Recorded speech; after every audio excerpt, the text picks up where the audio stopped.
Hello, and greetings to all you fans of RPGs and of Dungeons & Dragons. This is RPGmodsFan, and in this video, I will be reviewing and discussing the Dungeons & Dragons module I4 Oasis of the White Palm, which was written by Meyers and Tracy Hickman, and published by TSR in February of 1983. This module was meant for player characters between the levels of 6 to 8, meaning it is an intermediate dungeon adventure level. This module was written for AD&D First Edition rules. The Dungeon Master will need to do some work to convert it to 5th Edition rules. The I4 Oasis of the White Palm module is the second module of the Desert of Desolation Trilogy. The previous module is I3 Pharaoh. The trilogy concludes with the I5 Lost Tomb of Martek module. In a previous video, I have already reviewed and discussed the I3 Pharaoh module. Many elements and events carry over from that module into this one. So, as to not repeat myself too much, I would suggest watching that video before this one. The I3, I4, and I5 modules were compiled together and released as the Desert of Desolation Supermodule in May of 1987 by TSR. The Supermodule tries to expand and add a few more details, NPCs, areas, and encounters to the trilogy. The original modules do not place the adventures in any specific campaign world. In the Forgotten Realms setting, the Desert of Desolation compilation places the adventures in the Desert of Rorin. This desert is located in the southeast area of Pharaoh. The first adventure in the Desert of Desolation series, I3 Pharaoh, was written by Tracy and Laura Hickman. Most of the I4 Oasis of the White Palm module, which also takes place in a desert, was written by Meyers. Tracy Hickman was tasked by TSR to thematically integrate these two modules, as well as write a third module to conclude the series. Prior to the Hickmans, many of TSR's modules were dungeon crawls. Not all, but many were. The Hickmans are known to write storytelling adventures and modules. The I4 Oasis of the White Palm module continues the ancient Egyptian/desert theme that started in the I3 Pharaoh module. The I4 module is supposed to take place after the events that take place in the previous I3 Pharaoh module. Spoiler alert! If you do not want to know what happens in the I3 Pharaoh module, then I would suggest not to watch the rest of this video.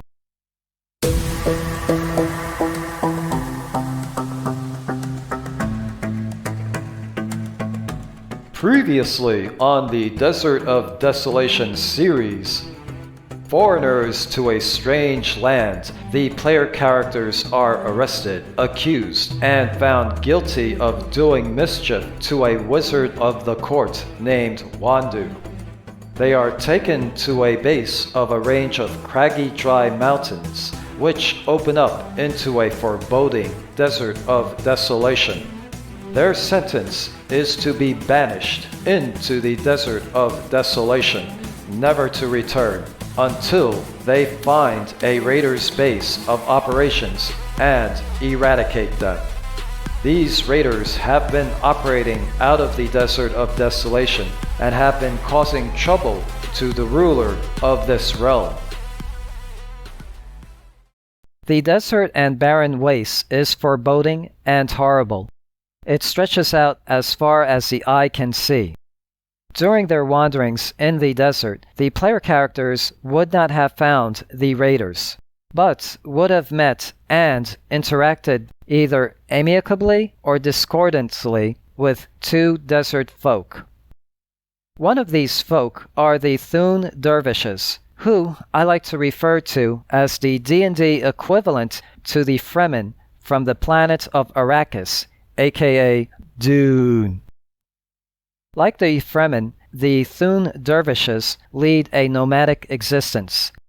They hold the ruins in the desert as sacred and see themselves as its protectors.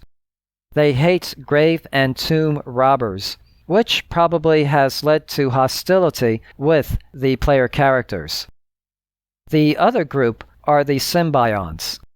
They are a semi-nomadic tribesmen who are mainly interested in trade.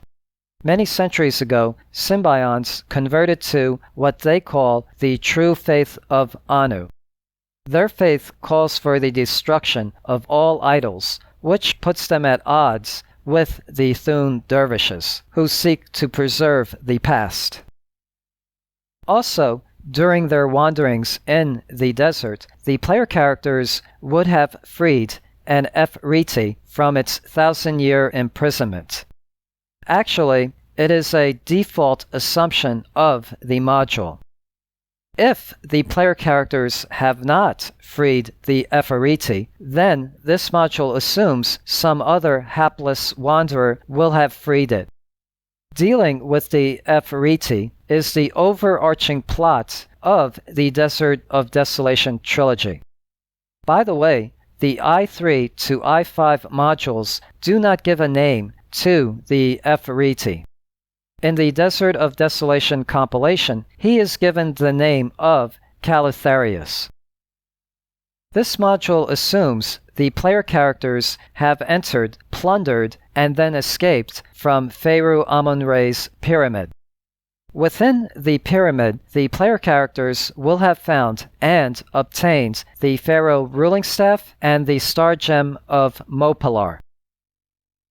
And so, the desert adventure of our hapless player characters continue as they wander further into the Desert of Desolation. To the west, in the distance, they see a large column of smoke. What they do now is up to them. My first spoiler warning was for the I3 Pharaoh module. Here is my second spoiler warning. This time for the I4 Oasis of the White Palm module. I will now be discussing the I4 module itself, and this video will contain spoilers. Unless you are a dungeon master who will be running this module for their players, or are a player who already played through this module and are watching this video for nostalgia purposes, I would suggest not to watch the rest of this video. Oh. Hello, Princess Shadala. What are you doing here? Well, RPGmodsFan, I think you should let me handle the narration for the most of the rest of this video. You are probably right. Go right ahead. Thank you, RPGmodsFan. Although it has dungeon crawl elements, the I4 module is primarily a role-playing module.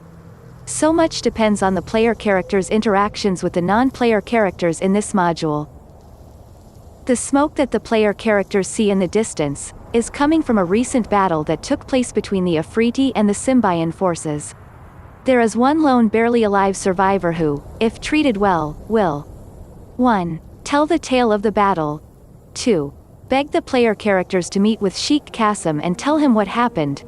3. Points towards the southeast where the Sheikh can be found, and 4. Gives the player characters the Medallion of Honor. He then expires. Sheikh Qasim Arslan is the ruler of the Symbions. The Medallion of Honor will allow player characters to have favorable interactions with the Symbions. Otherwise, the Symbions are very suspicious and stubborn people.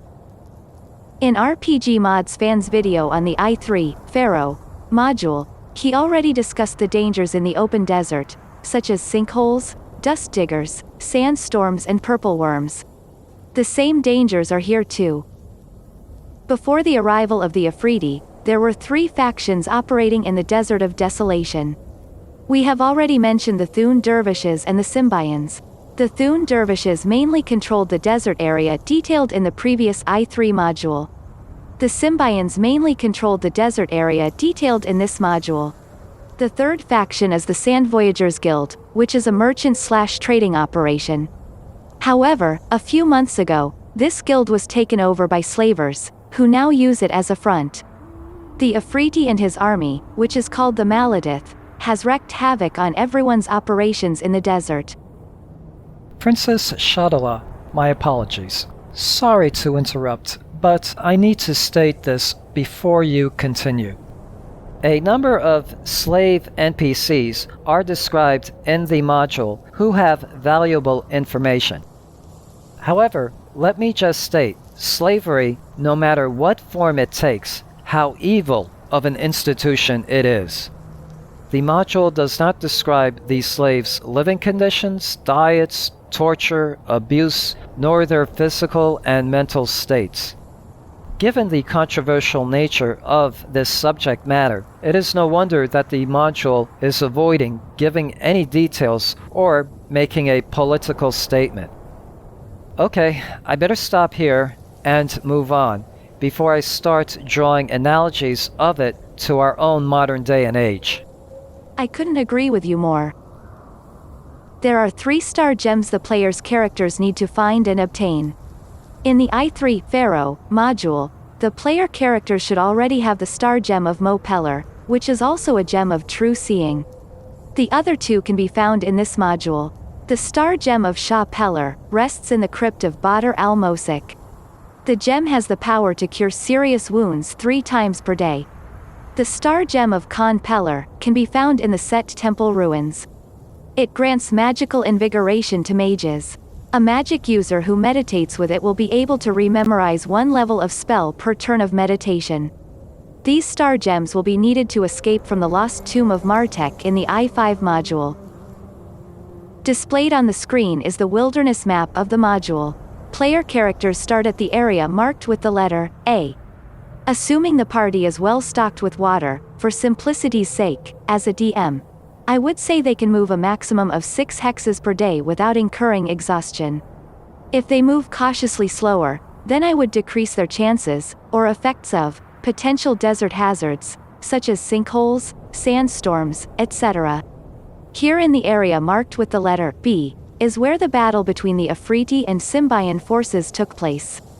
The areas of interest in this portion of the Desert of Desolation are 1. The Oasis of the White Palm.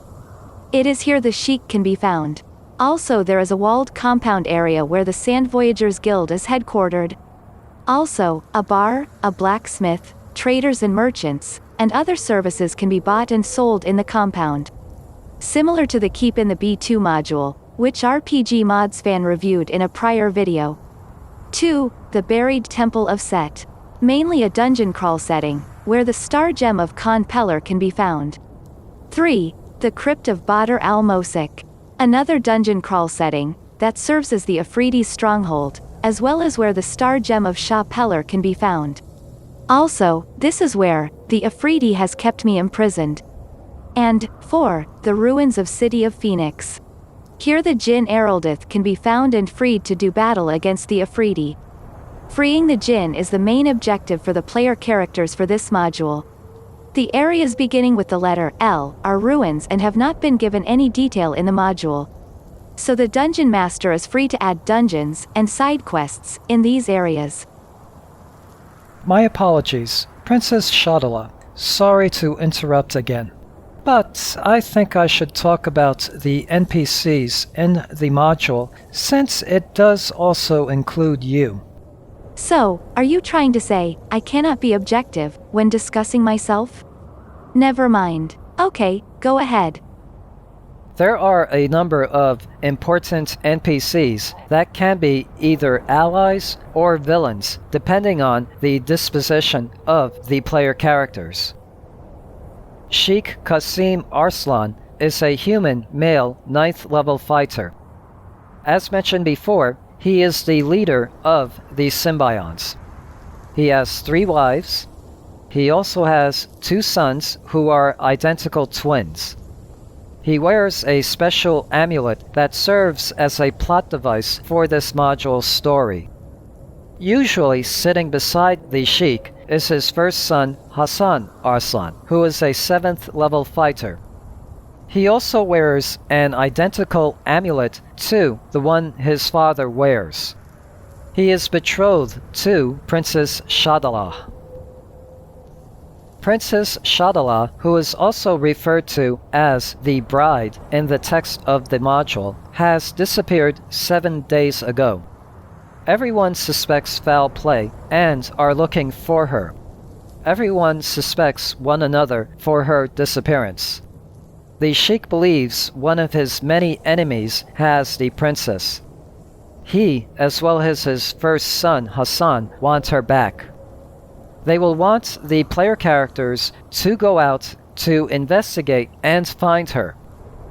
In actuality, the Efreeti has abducted the princess and holds her imprisoned in his base, which he has established within the crypt of Badr al-Musak. Imprinted on her palm is the palm sign. The palm sign magically appears on the palm of the woman who is fated to be the bride of the Sheikh or his firstborn son. When the Sheikh's or Hassan's amulet is placed on the palm sign and properly aligned, the character will be able to read the passphrase and gain the clue needed to free the Jinn, who the Efreeti fears. Chorus Ekoth is a human male 7th level fighter. He is the second son of the Sheikh. Both the Sheikh and Hassan love Chorus and trust him without question. However, Chorus is dishonest, a schemer, and holds deep hatred towards his father and Hassan. Basically, Chorus wants to be the Sheikh. In secret, he turned away from Anu and the symbiont's faith. He is now a Thun cultist.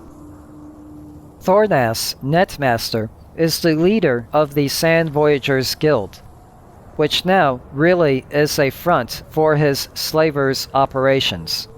He works with the Dro, also known as Dark Elves. He believes the Thun cultists have the princess. Korga Kazan is a lawful evil cleric of the Thun dervishes, but hides this since the symbionts are at odds with the Thuns. In order to gain power and riches from the Efreeti, he made a deal with Thornas for his slavers to kidnap the princess. Due to the princess's disappearance, he believes Thornas has betrayed him. He also believes the player characters are working for the slavers. Hogan Underwood is an elderly male halfling 14th level thief. He was an adventurer. He has retired and now operates a bar called Happy Hogan's Desert Igloo with his niece Rose Underwood in the compound. In the I3 Pharaoh module, the player characters were banished to the Desert of Desolation, never to return until they seek out and eradicate the raiders that have been operating from somewhere within the desert. Turns out the raiders were a MacGuffin. I hate MacGuffin plot devices, and I want the raiders to be a legitimate plot element in this trilogy. From this module, I will now suggest 3 non-player characters who can serve as the leader of the raiders. Option number 1. Hogan Underwood is the raiders' leader, and the compound is the raiders' base of operations. In this case, Hogan has never truly retired, and his bar is a front for his raiders' operations. He only allowed raids outside of the Desert of Desolation because he does not want to stir up trouble with the symbionts or the Thun dervishes. Due to the Efreeti wreaking havoc on everyone, he has disbanded his raiders and now wants to live in peace and truly retire. Option number 2. Chorus Ekoth is the raiders' leader. He wants to be chic, but he needs wealth to finance his schemes. So he formed and organized the Raiders in order to gain gold for his schemes. However, the Efreeti has now put his schemes into disarray. Option number 3. As a twist, have Princess Shadala be the Raiders' leader.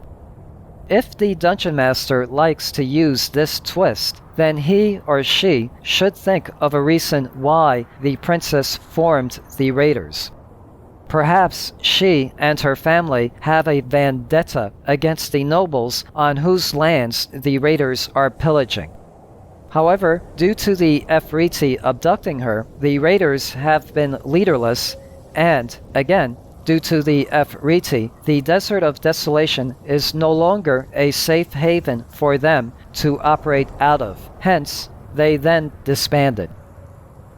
At first, it may seem that Thornas Netmaster, the leader of the slavers, would be a natural choice for also being the leader of the raiders. However, he does not want to disrupt his slave trading business. Pillaging one's neighbors would cause unwanted attention. Hence, it would be logical for Thornas to want to end the raiders. Great. Sounds like you want to make me the villain of the series, instead of the Efreeti. Fine, if that is the way you feel. Okay, let us move on. The Sheikh's camp lies within an oasis. On the screen is his tent's location. Nearby is the clerical tent, headed by Nadran Ilanis, a 6th-level cleric.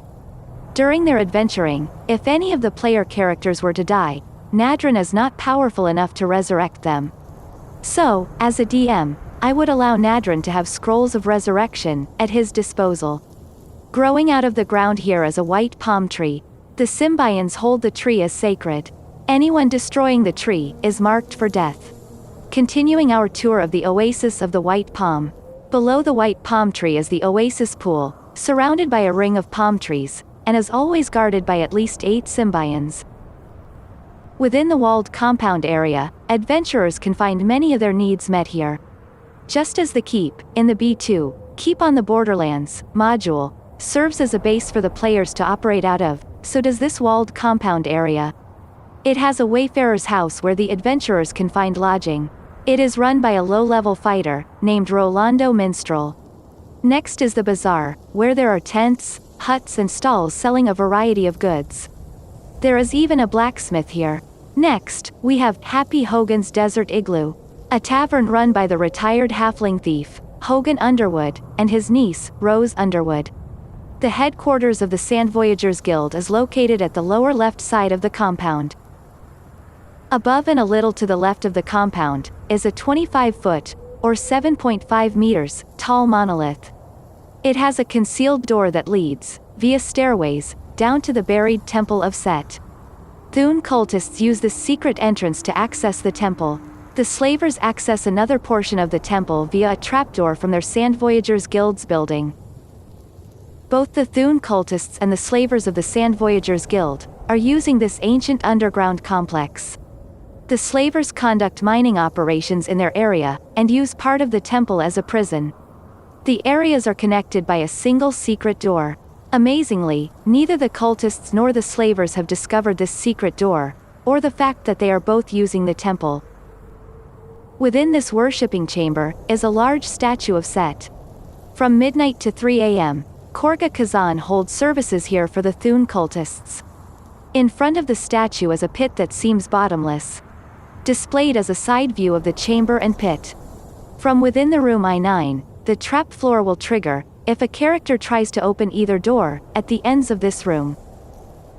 In front of another gigantic statue of Set, is another large pit, which emits waves of light. After any character has gone halfway across the room, the steel door to the chamber will close, and lock. A different monster will emerge from the pit, every round. The 8th monster to be summoned will be a shadow demon.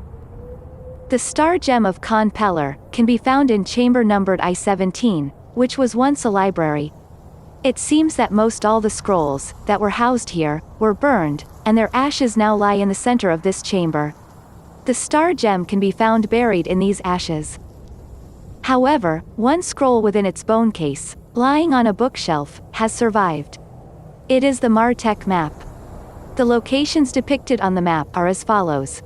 1. Crypt of Badr al-Mosik. 2. Oasis of the White Palm. 3. Oasis of Akir. And 4. City of Phoenix. Locations 5 through 9 are ruins and are not detailed in this module. However, the Dungeon Master may use them for further adventures if desired. Unless a certain password is called out, as the player characters traverse corridor numbered I-21, when they are near, or pass by this door, a magic mouth is set to yell, "Help! Help! Intruding infidel dogs! Help! Help! Tourists! Tourists!" The sign on the door leading to this room reads, Recreation Room. In reality, it is a torture room. On the ceiling near the entrance door is a trapdoor that eventually leads to the Sand Voyagers Guild building back at the compound.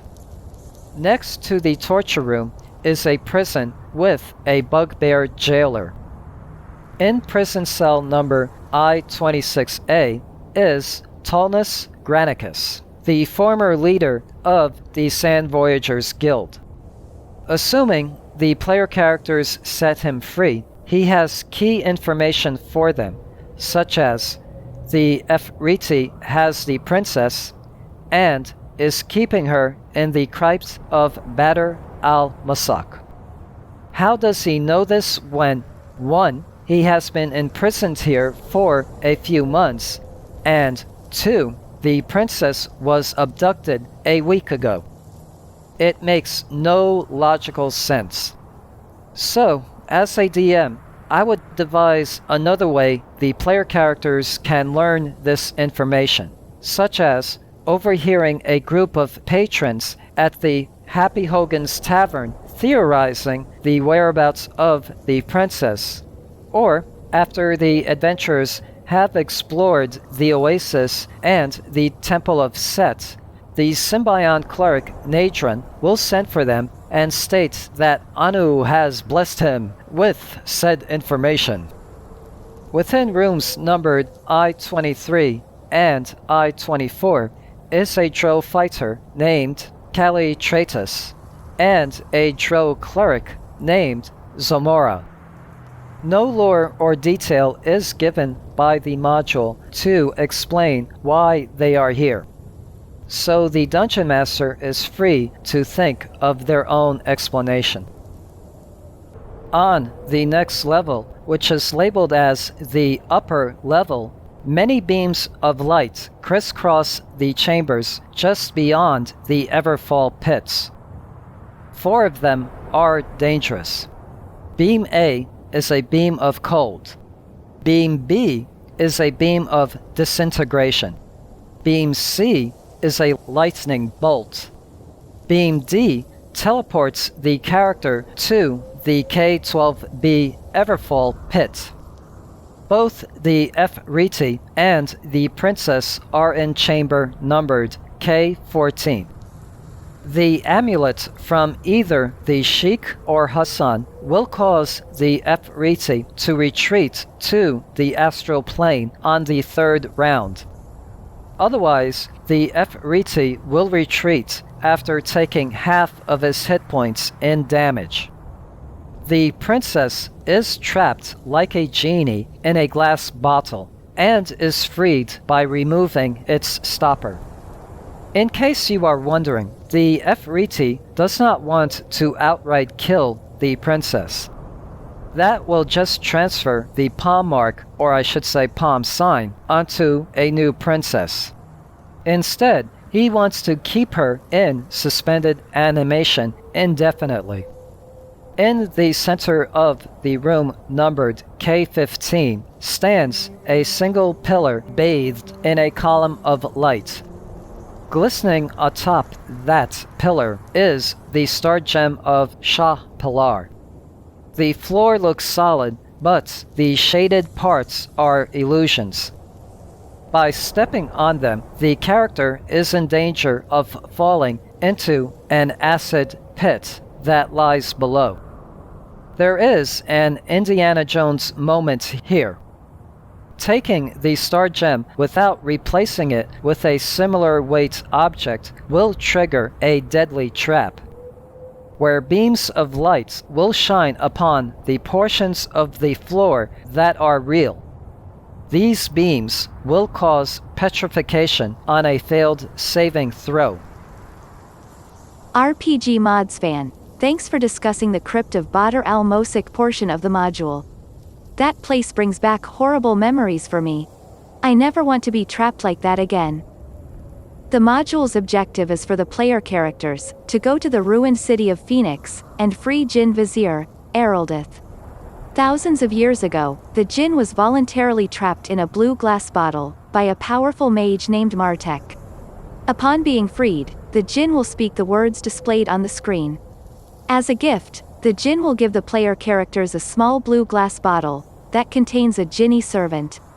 Afterwards, Eraldith departs, and the module is brought to an end. As a note to the DM, this Jinni servant is not powerful enough to grant wishes. It will also cease to serve the player characters if asked to do an evil act, or an act that leads to an evil outcome. In addition, the module gives no maps or details of the ruins of the city of Phoenix. However, the Desert of Desolation compilation does add a dungeon area for the city of Phoenix. So, the dungeon master could use it, or design one of their own. As FYI, RPGmodsFan did do a video on the additions the Desert of Desolation compilation adds to the I3 to I5 modules. And, he is working on a REDUX version of the video.